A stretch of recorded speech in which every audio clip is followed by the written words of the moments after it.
Hello everyone, welcome back to Odds Now for the latest betting preview video ahead of the European Championships in Germany this summer. As you can tell by the title of this video, we'll be focusing on Group B, a very tough group to call. I think it's fair to say, Matt, we'll be talking through each of the four sides, talking how things might pan out as well, and give our own predictions and best bets at the end. If you like the video, please like the video if you like the video, and subscribe to the channel for the rest of our betting content. As you can see as well, before we get into the four teams themselves, I'm joined by Matt on screen. Matt, how are you doing? Yeah, I'm very well, thanks. You're right. This is a tough old group to call, but yeah, you'd think there's going to be some great games in this group, wouldn't you? And sometimes in tournaments, you have to wait for the knockout stages before the real games with jeopardy come. But this, we're guaranteed to have some, hammer and tongs football in this group, I think. Yeah, we'll talk you through the four sides. You've got Spain, Croatia, Italy, and Albania. We'll start with Spain. Of course, won the tournament in 2008 and 2012. Matt, do you want to talk us through them and then how that you think they'll fare in Germany? Yeah, well, one of only five teams priced at single figure odds to win this tournament. It's not been a great sort of decade or so for Spain after that golden generation, which I guess we had to kind of expect. That was never going to go on forever when you lose the likes of Iniesta, Xavi, and many other great players, Carlos Puyol, Iker Casillas. It really was a fantastic generation of talent. And of course, they had that club connection there as well, where a lot of the core players played together for Barcelona and just knew each other's games inside out. It was almost like watching a club team playing in an international tournament with that Spain side, and we're not there with Spain. This is a very different type of Spain side, and a different manager in Luis de la Fuente, somebody who won't be that well known to sort of casual viewers of international football. He doesn't have a club pedigree. He was the former under-21s manager who'd been promoted to the senior role. Slightly different change of tack because they had Luis Enrique in charge before that, who's somebody obviously very well known, been in the club game with PSG recently, has a great pedigree with Barcelona, but he never really got it flowing, Enrique. They were very stop-start under his tenure, and always felt like he was frustrated that he couldn't quite get the team playing how he wanted to. Some tame defeats in tournaments, obviously exiting the World Cup on penalties. You could cite that as unlucky, but did they really do enough to win that game against Morocco? Wasted a hell of a lot of chances. So yeah, you have your reservations with this Spain side. There's definitely lack the star quality that they once did, but there's still some big names there. Rodri being probably the biggest, has quickly become Manchester City's most influential player over the last few years. He's been key to them winning Premier Leagues, Champions League. So it'd be wrong to underestimate a team with him at the centre of it. But equally, he's normally playing around world-class players. Is he playing with the same caliber of player here? Probably not. They've got some classy operators, but there's a lot of pressure and expectation on untested players as well, I would say. Lamine Yamal, who was chucked into the limelight with Barcelona as a 15-year-old, is now 16, 17. Still a baby, really, but, he's had a full season with Barcelona, played 50-odd games for them. I worry about burnout a little bit for this guy, to be playing 50 games as a 16, 17-year-old. Is he going to then be able to bring his best in the summer? I don't know, but he definitely has an X factor about him. And what I found most interesting was De La Fuente. So obviously another key young player for the Spanish side, Gavi, is not going to be at this tournament because he played in the international break just before Christmas and he suffered a really nasty injury. And Barcelona were actually quite critical of De La Fuente at the time. They said that Gavi shouldn't have been playing in the international break because of overload. He was playing too much. And, as it's happened, he's been out for 8 months and he's not going to be back in time for this tournament. Now they've got another Barcelona youngster here in Yamal who, has played a lot of football. It will be easy for De La Fuente to, after the Gavi situation, say, okay, we're not going to play Yamal much, we're just going to use him a little bit. No, he's talked him up, said he's ready, he's going to be playing, he's going to be starting. So it could be boom or bust for him there. If Yamal limps off in the first game with an injury, he's going to be under a hell of a lot of heat from Barcelona, who, let's be honest, between them and Real Madrid, they kind of run Spanish football. So that's an interesting sort of subplot to keep an eye on, I would say. In terms of where I worry for this Spanish team, Morata's still leading the line for them. I don't want to just join on the Morata bandwagon of just sort of, abusing him for being a cart horse, but is he going to win you a major tournament leading the line? Probably not. I mean, so often we see Spain exit tournaments or lose big games because of his missed chances. His hold-up play is fantastic. And when the chances go in, he looks as good as anybody. But too often, the chances don't go in. So I worry about them in terms of goals. They're not as free-flowing as they ever have been. That said, I do still think they've got enough of an identity and enough quality in possession to probably win this group. But it's a very tight group. I wouldn't be going mad on anybody to qualify out of this group because there's so many different possible scenarios. But yeah, I like Spain. I feel like they're in a transition. I feel like they can win the group, but I'm not sure they can win the tournament. That's kind of where I'm at with them. Yeah, I agree. I think the points will be very evenly spread, won't they, as well? We'll move on to the champions from 3 years ago. It was Euro 2020, delayed by a year because of the pandemic. Italy had a bit of a shaky time since then, Matt, I think it's fair to say. Do you want to talk us through them and how you feel they'll fare? Of course, Spain met Italy as well, didn't they, in Euro 2012 in the final. So they've got good history over the last decade in this competition, but like we said, it's been far from rosy since. Yeah, it's quite bizarre. I mean, I suppose you would say they're a bit of an enigma on the international stage, Italy, because, in between winning Euro 2020 and going on a world record unbeaten run of 37 international matches, they've failed to qualify for the last 2 World Cups. So you just don't really know what you're going to get with this team. They can be brilliant. They don't, like Spain, they're not like filled with superstars anymore like they have been in previous years. A lot of the faces we associate with Italian football over the last decade, like the likes of Bonucci, Buffon, these big personalities, big names have all moved on now or retired. Roberto Mancini was the man who masterminded that Euro 2020 success. He's no longer in charge. Cited rather surprisingly that he was going to be standing down in August for personal reasons, and then 2 weeks later was unveiled as the manager of Saudi Arabia. So I think we all know what his personal reasons were there. He's kind of tarnished his reputation in Italy. But with that move, which is a shame because it was a remarkable achievement winning that Euros with the squad he had. Luciano Spalletti, the manager now, has more than earned a crack at this job. Been brilliant manager in his homeland for years and finally got that Serie A win with Napoli last season in 22-23, playing some brilliant football along the way. Napoli have really fell off since Spalletti left, which probably shows how important he was to that success. But when he left Napoli, he very much stressed that he wanted a sabbatical. He wanted a year out of football because he was tired.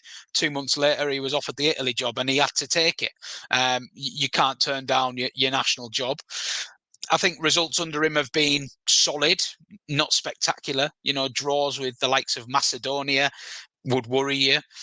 They won the games that they needed to win. They lost very comfortably to England in the qualifiers, scraped through in second. They drew 0-0 with Ukraine. Ukraine had a very controversial penalty turned down, would have won them that game.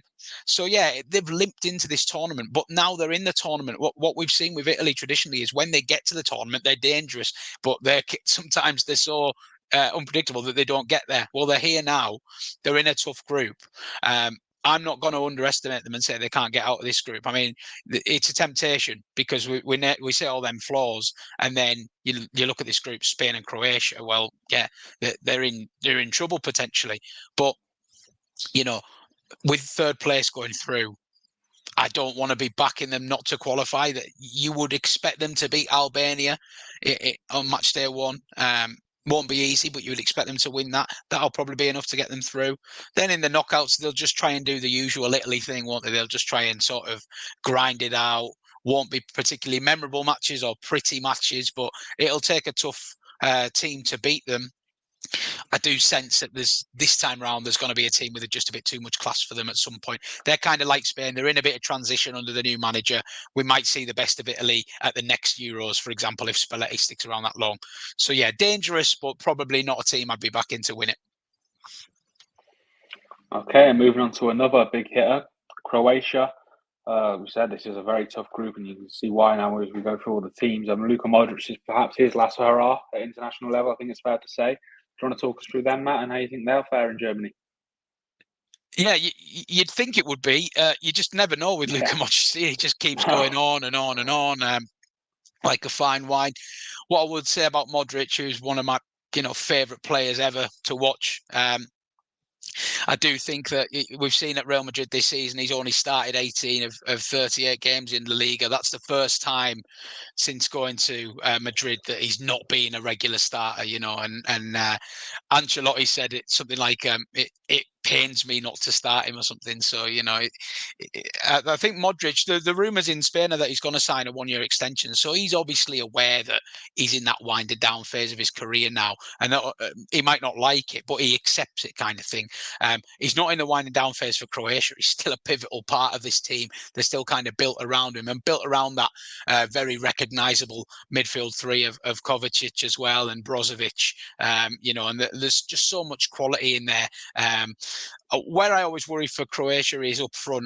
I know they've got Kramaric, but the players in and around him, there's not that much coming through. You could do with some exciting youngsters coming through. It's kind of the same names that we're used to seeing over the last 8 or 10 years, and quality players. But I just wonder if they're going to be a little bit short on the goals front when it comes to it. Really solid side, like going to control a lot of the tempo with that midfield, as I say. And Josko Gvardiol massively improves the back line. They'll be desperate to get him in the centre of defence. But they do have a bit of a shortage of left backs. So the fact Gvardiol can cover there, he may end up going to left back, which would be a bit of a shame because that'll affect their playing out from the back a little bit, I would say, because whoever comes in is just not going to be as comfortable as Gvardiol, who's been excellent for Manchester City, especially in the second half of the season. But plenty of quality in this Croatia side. The manager, Zlatko Dalic, is a hero, national hero, probably alongside Marco Rossi at Hungary, and being an absolute almost untouchable in his nation. I say almost untouchable because he did come under a little bit of criticism 3 or 4 years ago, but look, he's taken Croatia to a World Cup final and a World Cup semi-final. Unbelievable performance, really. The Euros, they haven't really hit the heights, but it would be wrong to underestimate them. You only have to look at the caliber of player in the ranks. Like we say, there's so many ways this group could end up panning out. I'm not in a rush to oppose Croatia. And I think, at 40 to 1, you could definitely make a case for, okay, I want to back a team here to win it that aren't one of the 3 or 4 favourites. Well, you'd probably be better backing Croatia at 40 to 1 than Italy at 16 to 1, would be my suggestion. And maybe even better than Spain at 9 to 1, because if it all clicks for them, they can go with anybody, and they have so much experience in tournament football. That's why they've managed to get to World Cup finals and semi-finals, despite maybe not being the better team. They can play for penalties, they can score off set pieces, they can sit in and defend, so they've got that tournament experience, and they're a real danger this summer. They are. Yeah, I agree. You can never write them out, like you said with Modric. I think in 2018 we were talking about that being his last tournament. Now here we are, 6 years later, and he's still 6 years going. on. On to the final team in the group, Albania. I think it's fair to say, like, they're not as established as the 3 other sides in this group. There's a tendency to think, oh, these could be the whipping boys, but I think I'm right in saying they were unbeaten in qualifying. So, I'm sure they'll be looking to prove a point once they travel to Germany themselves. You want to talk us through them and how you think they'll get on?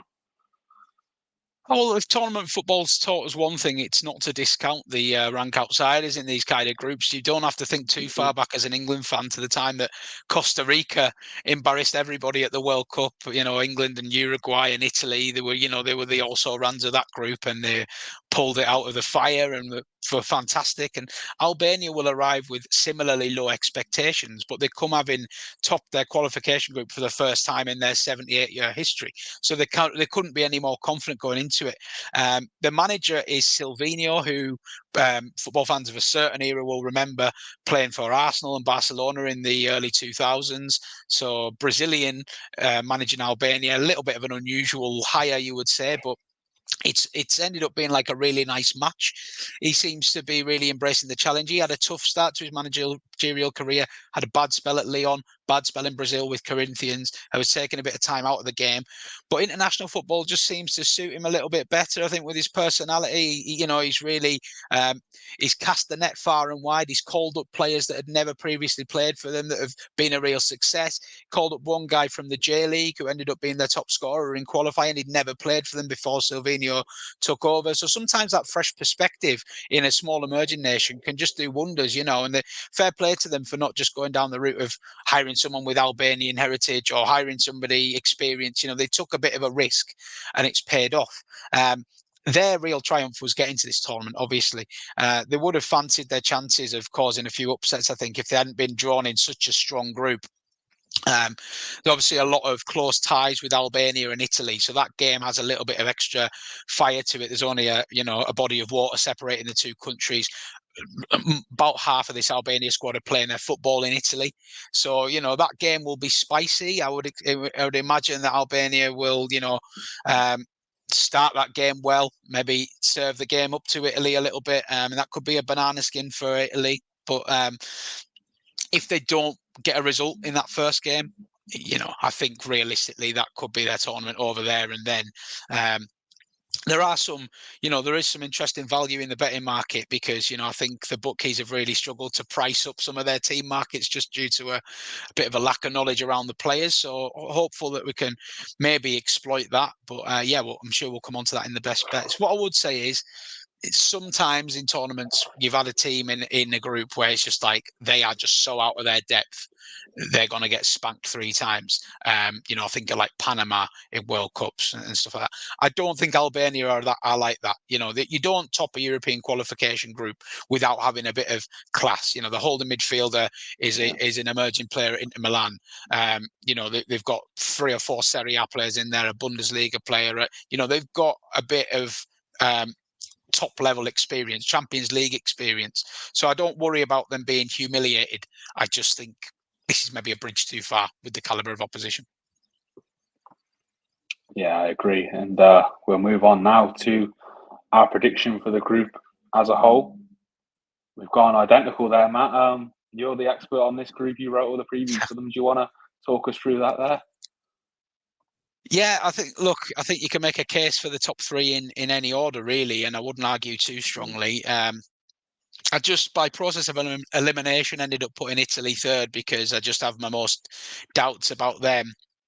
I think Spalletti is a fantastic manager, but it's maybe just a little bit too early for him to have sort of bedded in his how he wants his team to play. I feel like De La Fuente and Spain are a little bit further along that process. I can see a bit more of an identity when I watch them play. Whereas, Croatia, you know what you're going to get from them. You just know that they're going to be really hard to beat, really solid, maybe a little bit suspect at centre back and at centre forward. So, that was the safe order for me, but I wouldn't be that surprised at any order, really. So, I'm not going wild on trying to predict this group, really. And hey, I wouldn't mind seeing Albania cause a little upset along the way, because I'm a big fan of when teams like sort of outperform the sum of their parts, and that's definitely what they're doing. So they should be a fun team to watch.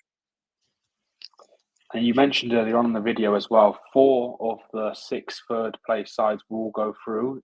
Is this a group that you see and you think they could be one of the 4, whoever does come out third? Yeah, it is. I've seen other people saying otherwise. I watched Jamie Carragher's preview of the tournament, and he said that he saw this as a group where the 3rd place might miss out because they all take points off each other. Whereas I actually think, realistically, if Italy finish 3rd, they probably will still beat Albania, and 3 points is probably going to be enough to get through. There probably will be other groups where 3rd place has 2 points or 1 point, and they'll miss out.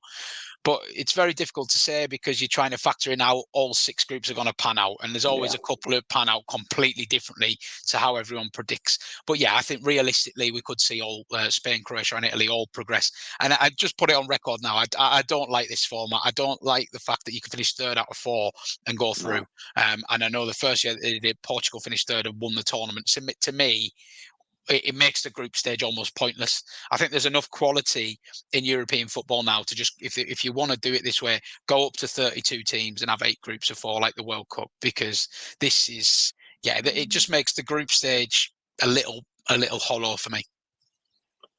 Yeah, it's a bit redundant, isn't it? You're almost waiting for it to be over until the actual tournament starts. It is a strange format. Not the first or last questionable decision by UEFA over the last couple of years, but I think we're getting to that today. That could be a tangent on its own. Finally, before we conclude the video, you talk us through your best bets for this group, the lines where you think can find the most value. Yeah, well, anyone who watched the Group A preview will know I like these sort of team top scorer markets. That's where I've ended up leaning in this group, just because of the unpredictability of the group itself.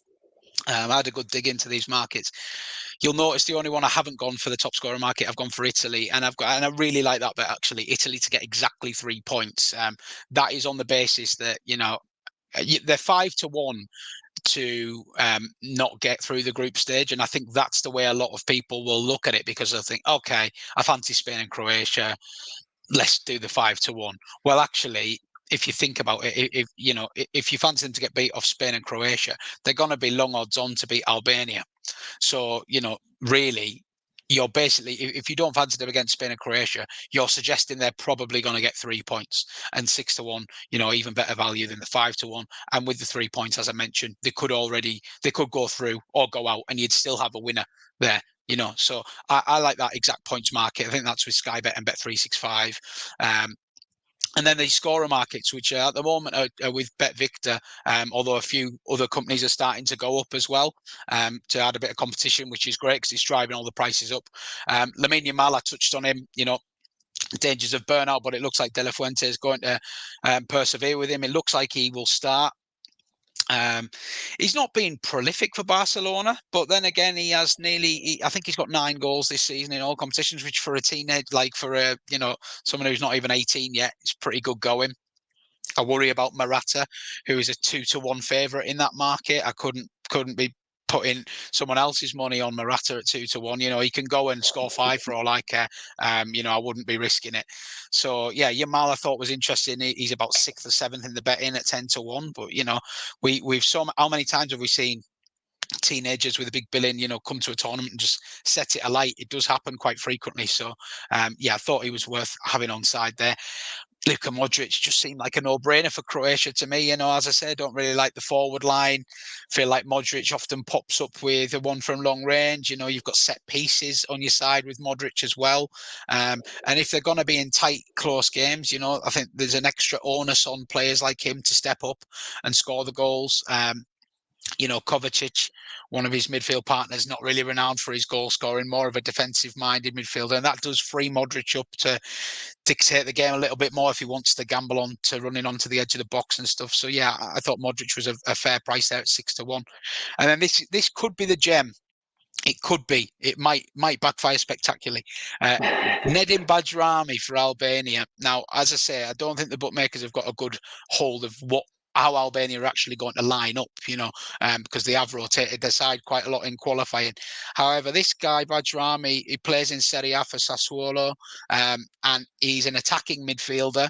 He's played every game, all of the last 10 games. So he's one of the few names that is going to be kind of nailed on the team sheet. He also takes free kicks. So, you've got that on your side, and he's a potential penalty taker. It'll be him or another player who's a lot shorter in this market. So all those things considered, if Albania are to score in this tournament, and if you don't fancy them to score at all, they are 8-1 not to score a goal. So that could interest anyone who thinks they're going to be the whipping boys of this group. I may well cover that as well, just because of the calibre of their opponents. But I thought Bajrami at 16-1, takes free kicks, potentially takes penalties, playing attacking midfield. You'd like to think he's going to get a couple of chances. If you want a fun bet on Albania, just a fiver to, make their matches a bit more interesting, he might be your man. I don't know whether he'll stay 16-1 because I've just backed him myself, and I can imagine there's not that many people betting on Albania's top goal scorer currently. So, I might be in an army of one there. But yeah, an interesting one to keep an eye on. Yeah, there you go. That concludes our preview then of Group B. Like we said, that is one of, if not the toughest group to call. check out the channel for all of our betting preview around Euro 2024 and major sporting events. We'll have previews for each of the individual groups going up at some point this week and over the coming weeks as we continue to cover the tournament. Let us know your own thoughts down below. Drop a like on the video and subscribe to the channel if you want to see more. And we will see you in the next video. Thank you, everyone. Thank you, Matt. Thank you.